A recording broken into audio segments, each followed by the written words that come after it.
Kuala Lumpur Sri மகா மாரியம்மன் தேவஸ்தானம் பெரும் பணமிருந்தும் சமூகத்துக்கு ஒன்றும் செய்வதில்லை என கூறப்படுவதை அதன் தலைவர் தன் ஸ்ரீ ஆர் நடராஜா மறுத்துள்ளார்.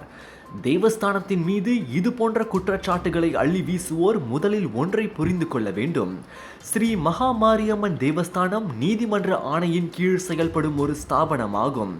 அதாவது ஆலய வழிபாடுகள், பூஜைகள், திருப்பணிகள் போன்ற தெய்வ காரியங்களுக்கு மட்டுமே தேவஸ்தானத்தின் நிதி பயன்படுத்தப்பட வேண்டும் என நீதிமன்ற ஆணை தெரிவிக்கிறது. அதன்படியே தேவஸ்தானமும் செயல்பட்டு வருகிறது. இருந்தாலும் சமூக கடப்பாட்டிலிருந்து நாங்கள் ஒருபோதும் விலகியதில்லை. ஆண்டுதோறும் சமூக உதவிகளுக்காகவே 1 லட்சம் ரிங்கிட்டை ஒதுக்கி வருகிறோம்.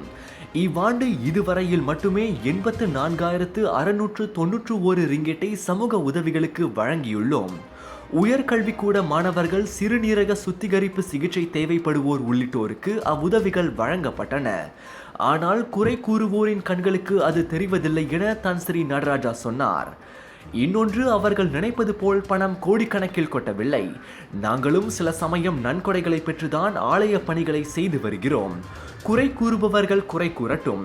தேவஸ்தானம் தனது வழியில் சமூகத்துக்கானதை தொடர்ந்து செய்து வரும் என வெள்ளிக்கிழமை நடைபெற்ற உதவி வழங்கும் நிகழ்வுக்கு பிறகு பேசிய போது தன் ஸ்ரீ ஆர் நடராஜா கூறினார்.